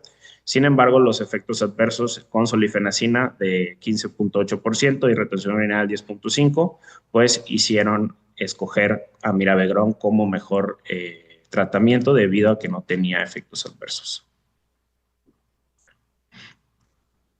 Aquí la mejoría en estos tipos de escalas y específicamente en frecuencia y urgencias donde tuvieron mayor mejoría.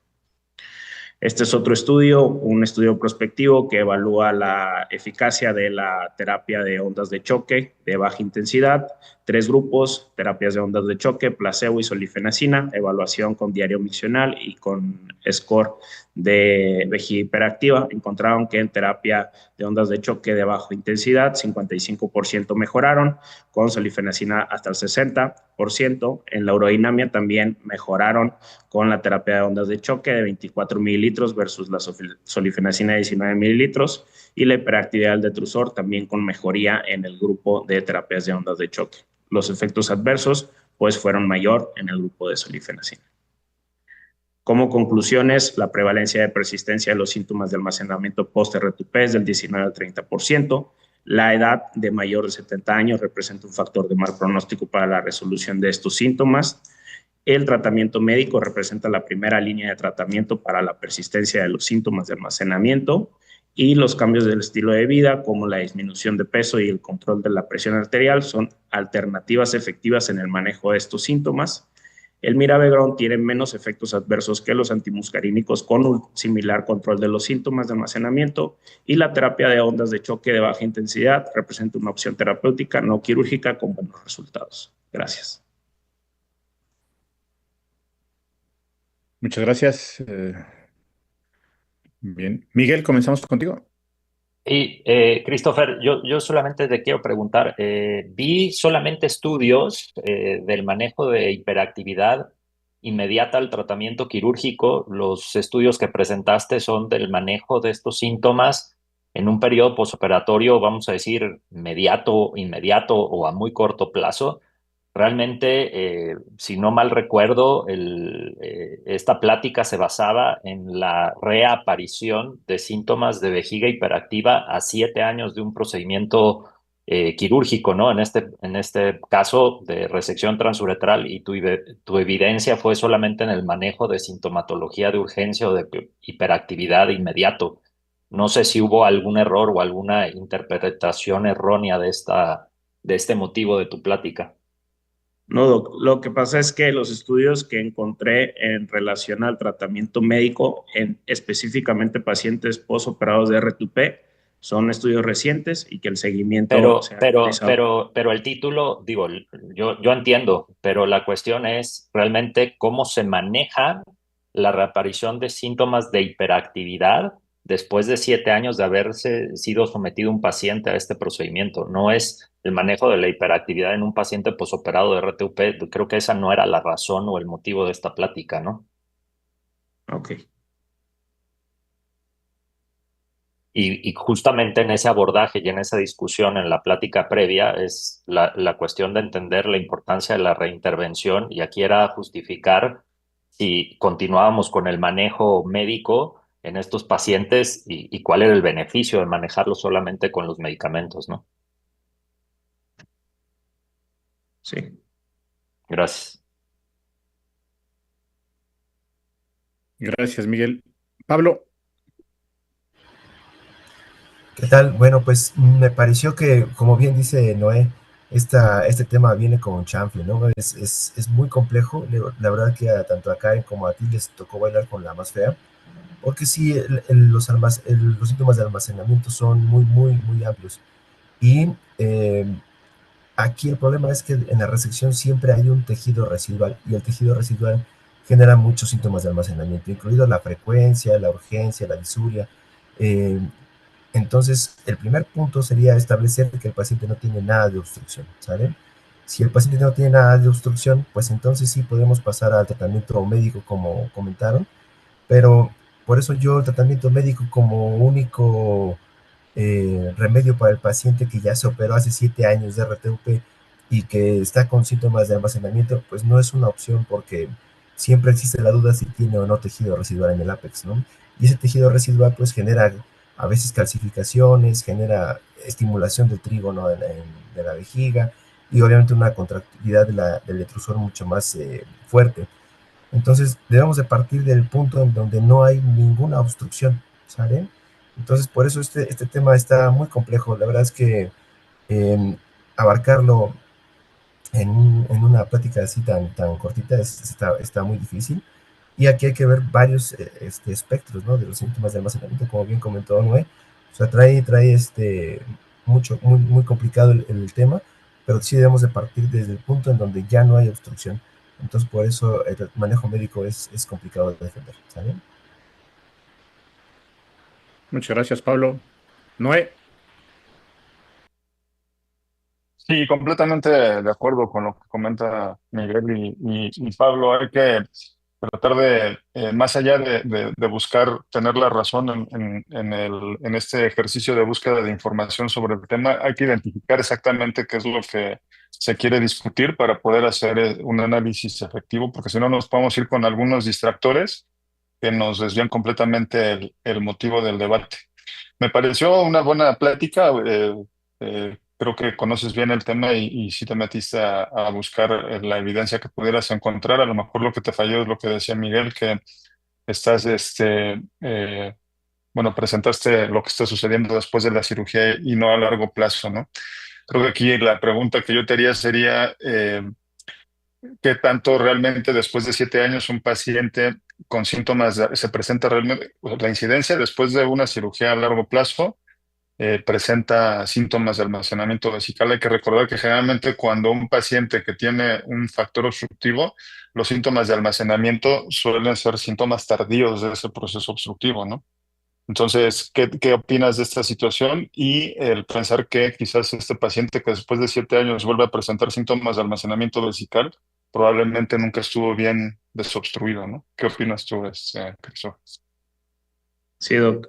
Pues justo en el metaanálisis que incluye la revisión, que es del 2024, es un metaanálisis de una revisión y un seguimiento a 20 años después de la R2P, y encontraron una persistencia de síntomas de hasta el 19%, con una incontinencia urinaria de hasta el 8%. Entonces, pues en ese sentido, el porcentaje, pues sí es algo considerable, ¿no? Que después de tanto tiempo que se desobstruyó la vejiga, pues permanezca con síntomas de almacenamiento. Como usted menciona, Bueno, quizás. no es a ver, no es que permanezca, que esto nuevamente no es que recurra, ¿no? O sea, es un paciente que pensamos que durante la mayor parte de estos 7 años posoperatorios estuvo sin síntomas, ¿no? Y que recurrieron.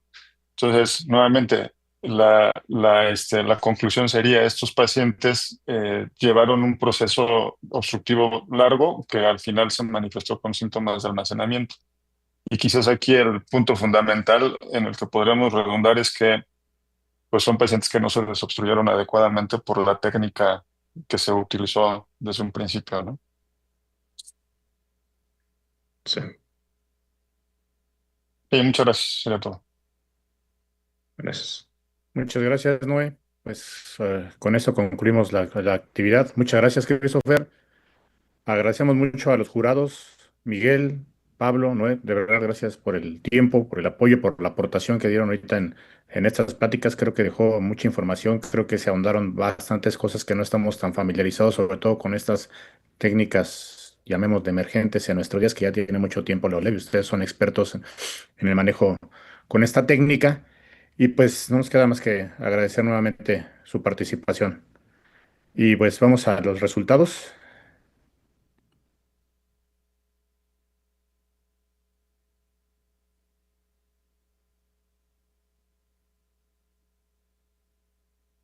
Vamos a ver, nos falta más un resultado. Deme un minutito.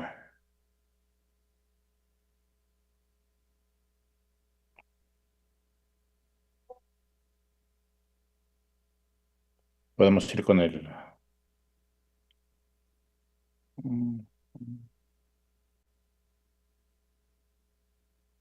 Sí.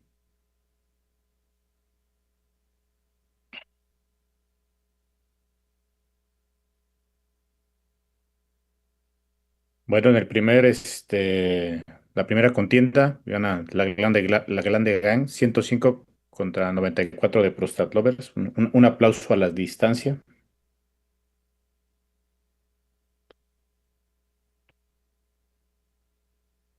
En la segunda contienda,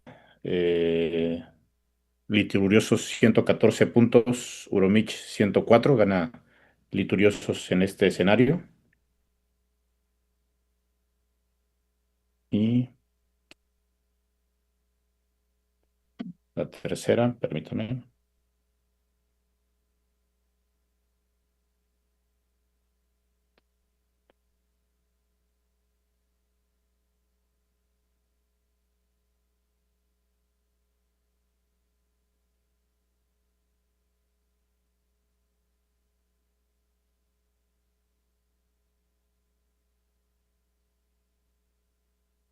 Y bueno, con esto ya concluimos la temporada regular. Ya la próxima va a ser ya la liguilla. Vamos a ver hacer las tablas de posición en esta semana para ver quiénes son los que van los 6 equipos que pasan a la liguilla para después ya ver quiénes pasan a la final.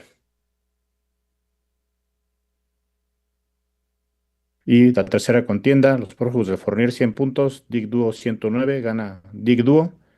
Y pues les agradecemos mucho la participación nuevamente a los jurados, el doctor Miguel Bonilla, el doctor Pablo Venegas, el doctor Noé Martínez, a ustedes jóvenes por enlazarse y a los equipos que participaron, muy buena calidad de las exposiciones. Muchas gracias y nos vemos el próximo mes. Gracias. Gracias, saludos a Bueno. todos. Bye.